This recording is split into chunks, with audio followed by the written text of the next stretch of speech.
The Joe Rogan Experience.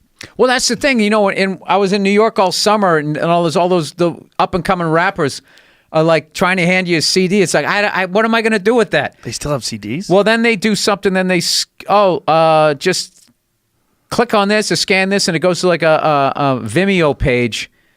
And then I'm like, is this guy in my phone now? Like, what just happened? Does he have all my contacts? Yeah. So I just kind of steer clear to them. I get weirded out by those little Q scan things. Is that what they call them? Was it Q? What was it? QR code. QR code. I get weirded out by those things because your camera goes on it and then boom, it opens up a website. I'm like, what is happening here?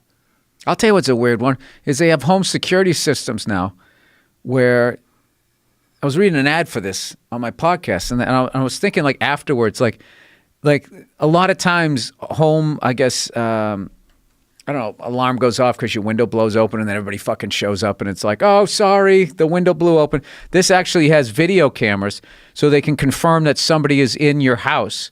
But then I'm thinking like, well, what's to stop them from just turn that on and start watching your life like a show? Nothing. Like, hey, they're fighting again. Well, for sure, if there's a stream, it's possible for someone to do that. For sure. If there's a stream, no. In the contract, it says we would never do that. Oh okay. Oh, as long as I said that. It's not like some people don't. Look at this. Doorbell camera from Ring has partnered with 400 police forces extending surveillance concerns. Yeah. Yeah.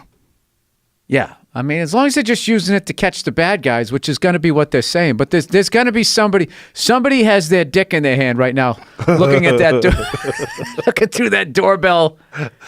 It's inevitable. And then the way people get obsessed, like then you're jerking off just to the woman walking up to the door to go into her house, and it's not enough. Man, I gotta see what's behind the door.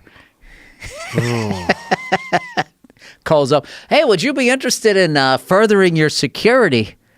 No, I think the doorbell is enough. Interesting you say that. We just had a case the other day where unfortunately she thought it was enough and it wasn't. Really? And then sells him that. Now he's watching her eating cornflakes. It's a slow creep into your life. How much time before it's everywhere? Before everyone can see everyone everywhere? Yeah, I don't know. Well, what's weird is younger people have a much different idea of privacy. Yeah. Because their shit has kind of been out there. I would not want to be young right now. They have a real tough time where, dude, when I was younger, when I got my ass kicked, it was over. There wasn't video documentation for the rest of my life.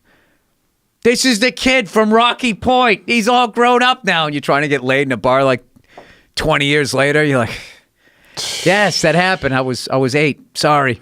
I was just thinking of that. I watched this kid try to throw a triangle up in a street fight, and the guy slammed him on his head and punched him unconscious and kept punching him while he was out. Oof. And then the kid just climbed off of him and walked towards his friends. And everybody's like, oh! And this guy's lying on the ground, pawing up his arms, like probably experiencing severe brain damage. And I'm thinking, what if that was my son?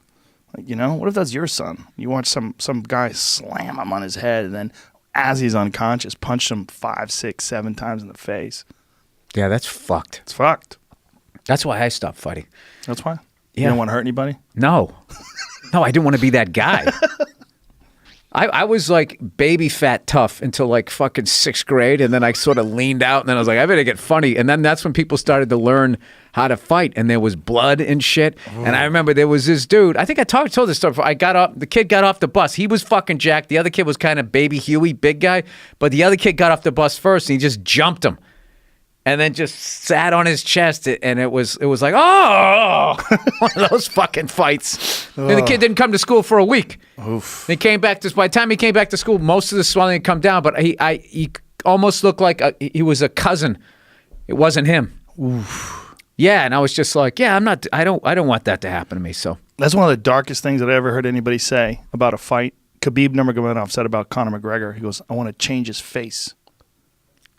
Yeah, see, there's people out there like that are like, yeah, there's that, okay, I should stop now is missing, and you don't want to be underneath all of that. They just kept getting worse the older I got. That sound of somebody's head hitting the floor.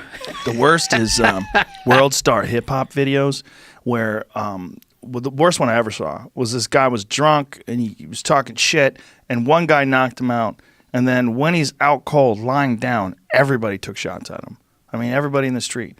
People were kicking him in the head and were running up to him, kicking him like a soccer ball, punching him in the face. I mean, like 10, 15 people doing it. Just running up to him, boom, kicking him, running up, punching him. Ugh.